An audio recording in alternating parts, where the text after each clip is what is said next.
Hey y'all, Enzo from Knox Knife Mods here. Today we're talking about the Boker F3.5, and as you saw from the thumbnail, this is a negative review. But I've got kind of a good news, bad news situation for you, and the good news is there's a design very similar to the F3.5, executed in a much better fashion, and that is the Giant Mouse Ace Grand. So if you just fall in love with that 3.5 design, but after watching this review you know you don't want it, this is your knife. Here's the bad news.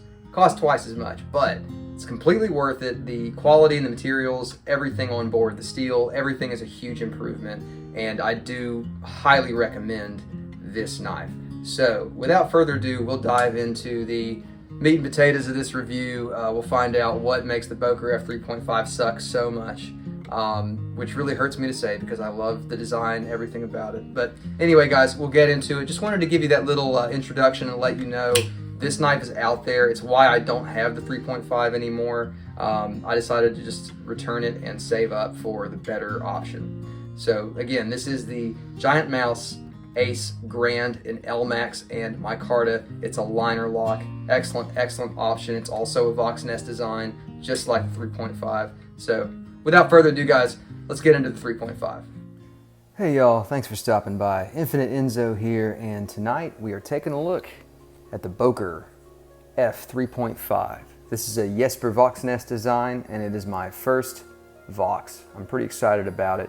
I will say right off the bat, I don't recommend this knife. It has a lot of issues, and the reason I picked it up was my good buddy Wolfman Walsh. Y'all all know him, y'all love him. He and I were hanging out the other day, and he dropped by with a new knife, and it was a Vox Core. I believe those were made by Fox Knives, I'm pretty sure, and I was really impressed with it. The fit and finish, attention to detail, the action, everything was great. Materials were good too. Typically with the Italian companies, what you see is materials that you might find better materials from Chinese companies for the price points, but the Italian execution is always really good, and I feel like that's what you're paying for with Italian manufacture. So this Boker is made in China, I'm assuming. Typically Boker Plus are made in China. However, if you were to ask me to draw my ideal Vox design, this is what it would look like. I really love everything about the lines of this knife. I think it looks really good, and that's what convinced me to buy it, and I bought it knowing that this was not a well-reviewed knife. I bought it thinking, you know what, let's get it in hand, let's see how bad it is, and then let's see what I can do to improve it. So let's talk about the problems. First off, I honestly don't mind the micarta. It is, you can tell it's that Chinese micarta. It doesn't feel as nice as American micarta. I do not like that the frame lock is simply a steel frame lock. I feel like for what this is costing, which is in excess of $100, I feel like it would be nice to see tie. Now I know tie's right on that line where you're like, well, that needs to be 150 bucks or more. But I mean, for what they're charging and the fact that it's D2 blade steel as well for over $100, there needs to be something that's punching above the pay grade somewhere, and I feel like a tie lock side would have been better. The lock tension is very strong. I can unlock it one-handed, but it does hurt. The jimping is not, I usually love jimping on the lock bar, but here that jimping is pretty damn aggressive, so it hurts to disengage it, but you know, that's one of those things you can get used to after a while. And the deployment just flat out sucks. Let's see if I can fully deploy it here. Okay, so if you give it a wrist flick, you can deploy it. It's running on Teflon, which is another problem. Now, I can guarantee you I'm not going to be able to spidey flick it. I may prove myself wrong. Let's give it a shot. Okay, yeah, we did it. But it is slow and stiff. And I'm not super... Yeah, see, there you go. That's an example of what I'm talking about. Okay, there we go. So it's hit or miss. It's really, for me, my success at doing a fast deployment like that has been about 60 to 70%, which sucks in my opinion. Should be, you know, 90 to 100. And the other big thing, look how bad that centering is. I don't know if there's much we can do about that, but we're going to see. So all those negatives out of the way, fit and finish is fine. It's And by fit and finish, I just mean the attention to detail in the milling and the execution of the materials and all that. It's fine. I do like the brass accents quite a lot. I think it's brass. The backspacer here, and again, it's a very Vox backspacer. It's raised up with the gear pattern. I like the clip. I like the pivot collars. I think that looks great. Really like the pivot too, honestly. Pivot looks awesome. I like the F3.5 logo on the micarta here. I'll hold that up just so y'all can see it. What's cool about that too is I'm not 100% sure how many knives are in the F series. Boker initially did the F3, which was titanium, and it had Vox's old school thumb hole opening, which was basically just an oval, which I think is just ugly as sin. And then the F3.5, this one, has my favorite Vox thumb hole. I really like this teardrop shaped thumb hole. I think it looks great and it feels good on the thumb. And then also, y'all probably have heard of the I think it's the 5.5, which is distributed by Urban EDC Supply, I think is the name of the company. They're produced by Rayot, and they are excellent, but I vastly prefer this blade shape compared to the F5 or F5.5, whatever it's called. I really like this blade shape. The one on that F5 is kind of a drop point, but it's more of a sheep's foot type thing. This one I prefer. All right, all that said, okay, so here's what we're gonna do, guys.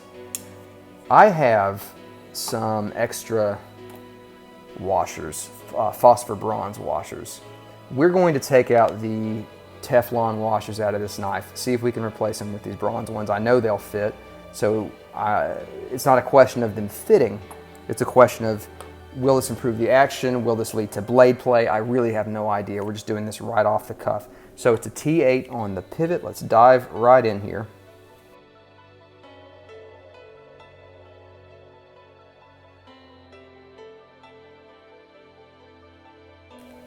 One thing with Boker, guys, that I already mentioned once, but their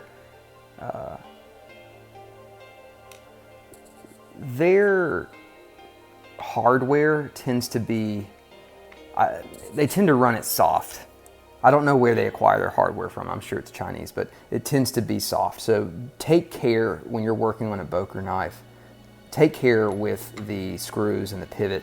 Just low and slow is what I always say. Just take it slow. We're going to take this, getting tongue-tied.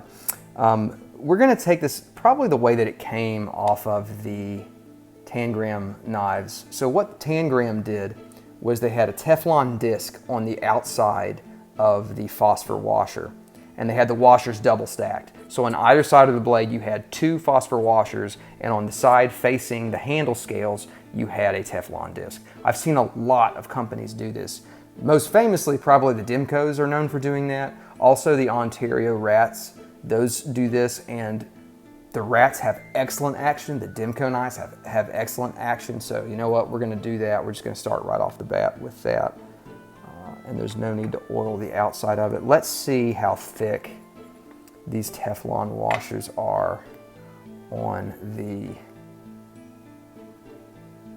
Boker. So it looks like we may need to do what Tangram was doing and stack two of these phosphor bronze washers together, because those stock Teflon discs were pretty thick. So let's get some oil.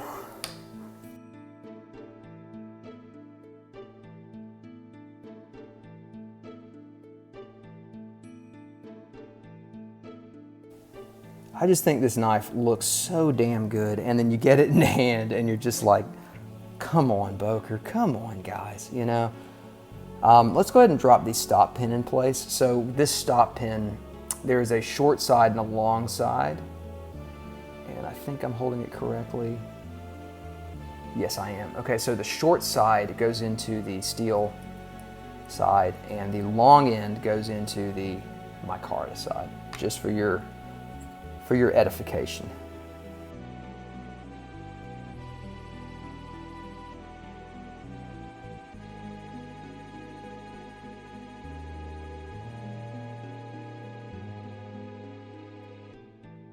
Okay, so let's start dropping things in place here. And I think the way, let's drop that collar out if we can, yeah.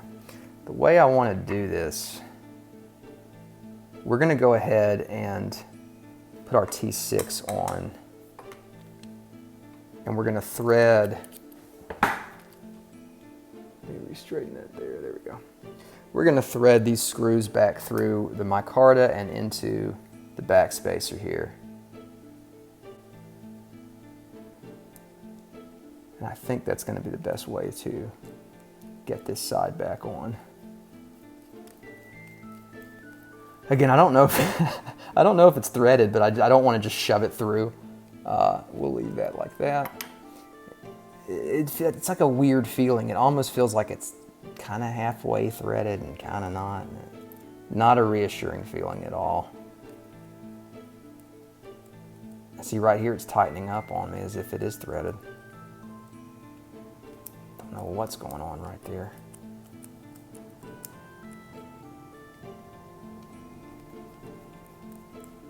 Okay, leave that there. And the last one here. It's one problem. I'm using bits with this Klein driver that aren't made for it. While they do fit the socket, they aren't magnetized, so they just kind of flip-flop around in there. Okay, so that one just broke through. All right, there we go, perfect. Okay, let's get this lined up as best as we can here. Oh, let's see here, already having issues here with that Teflon disc. All right, let me think about how I want to do this. Let's flip that Teflon over. Now the thing about Teflon, and kind of the idea that some people have why some makers like to use Teflon, is because supposedly it helps hide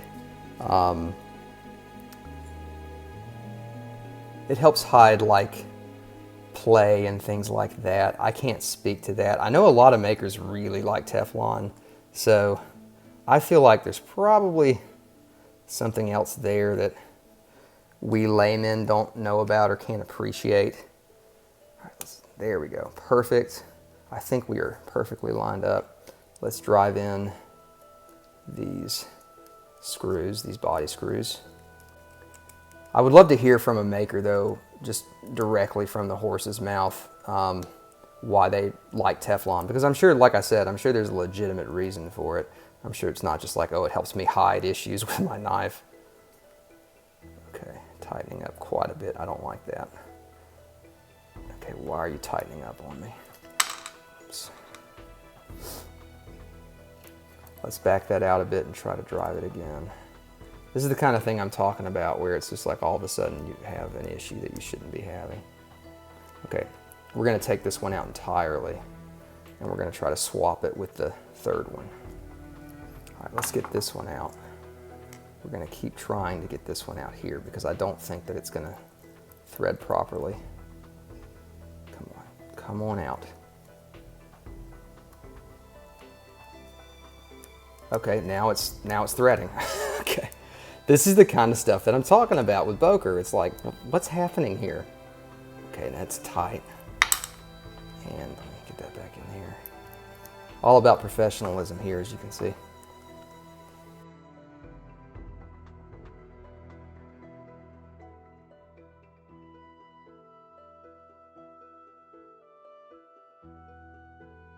All right.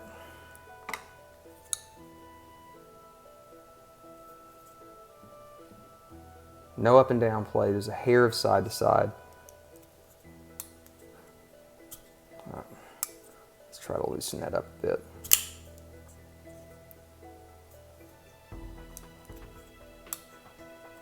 How's the centering?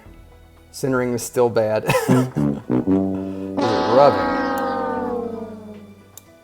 No, it's not rubbing. That's another thing I wanted to mention. This micarta has no liner. That's another thing that's just like, really? We couldn't put a steel liner next to the micarta? Yeah, so even on the phosphor bronze guys, it's still slow, which sucks. Let me try loosening this up a little bit and we'll see what it does. That's great. There's just a hair of play. It's a lot better though.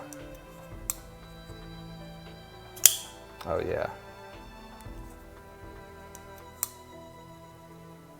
So at what point does that become tolerable? And look at that centering. That is just ungodly. I'd love to know how that's happening.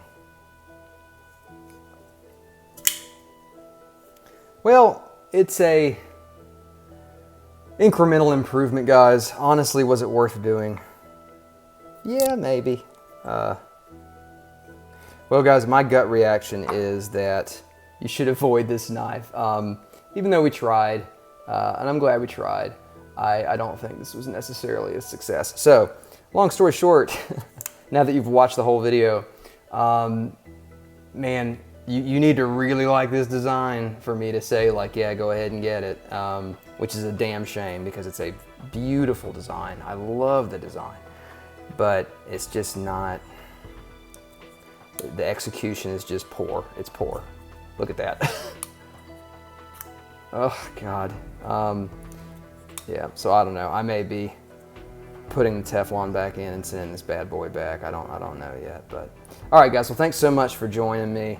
It's been Infinite Enzo. I will see you guys in the next one. Until then, be well and take it easy.